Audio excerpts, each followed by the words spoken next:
Hello, friends. This is Dave Hurwitz, executive editor at ClassicsToday.com, here with yet another. I wanted to get through these because I feel I should cover them, of the Yo-Yo Ma budgie boxes. That was this one. It's an 8 CD thing that says Yo-Yo Ma plays cello Masterworks. Bach, Beethoven, Brahms, Dvorak, Elgar, Haydn, Schumann, Tchaikovsky, and more. Well, now you know what's in it, so we don't have to go any further. No, we'll talk about what's in here. Let's do it, if I can open it. It's one of these things, has no booklet, no notes, nothing. It's just a little cardboard hoogie here. Well, let's see what we get, because he is, of course, a tremendous cellist. And, having heard his not particularly wonderful Shostakovich cello concertos on Deutsche Grammophon, it's been salutary to go back and just remind ourselves of, what got him there in the first place. A lot of you wrote in subsequently and said, well, I saw him live. He sounded fabulous. I'm glad. I go by what the record tells me. That's very nice. So let's see. What do we have here on disc 1? Yo-Yo Ma plays cello. Yeah, we said that. Vivaldi's cello. So it's Vivaldi, concerto for 2 strings, for 2 cellos. What am I talking about? Along with the Largo from the Four Seasons version for cello. Oh gosh, why bother? And then we've got another cello concerto and some aria things and transcriptions, and concerto for viola d'amore, lute and orchestra, arrangement for cello. All right, so Vivaldi didn't write much for cello. Concerto for cello and strings in C minor, and then a bunch of the Laudamus Te from the Gloria. Yeah. I remember that for 2 cellos. Yeah, it's a duet for 2 sopranos, because I remember we did it when I was in high school. Laudamus Te, benedicimus Te, adoramus Te, glorifica.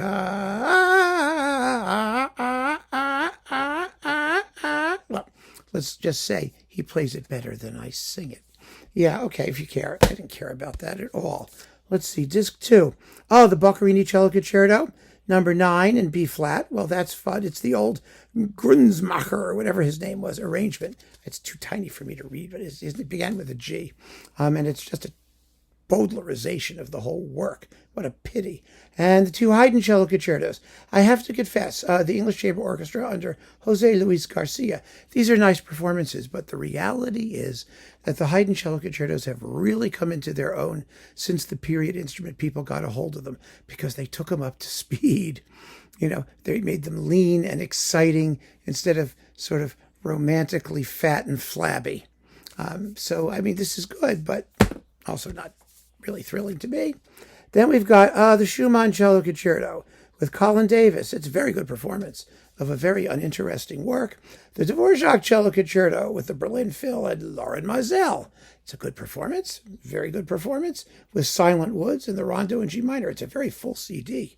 Yeah, it's 81 minutes. So that's a deal. That's really a deal. The Schumann's well played. I just find it almost impossible to really enjoy it, but hey, what the heck. Saint-Saëns, oh, this is lovely. The Saint-Saëns Cello Concerto number 1, the Lalo Cello Concerto, and the Walton Cello Concerto. The Walton is with the LSO and Previn. It's an excellent performance. The Saint-Saëns and Lalo are with Laurent Mazel and the Orchestre Nationale de France. I saw him play the Lalo live in Baltimore. I think it was when I was in college. And like I said before, it has such a dysfunctional first movement. Eek. But one of you pointed out, at least it's not the Symphonie Espagnole. Very good point. I quite agree. It's a good disc. Definitely a good disc. So we're getting better.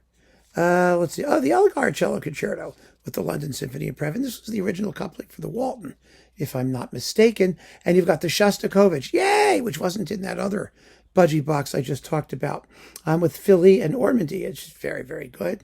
And we've got the Tchaikovsky Rococo Variations with the Pittsburgh Symphony and Mazel. Yeah, right. Okay, that's not because of the performance. It's because of the piece, by the way.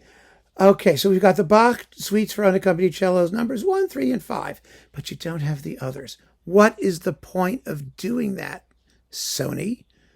If you want the Bach cello suites, he's only recorded them 50 times, but give a complete set of the Bach cello suites. Performances are fine, but Brains. Brains. Seichel, as we say in Yiddish.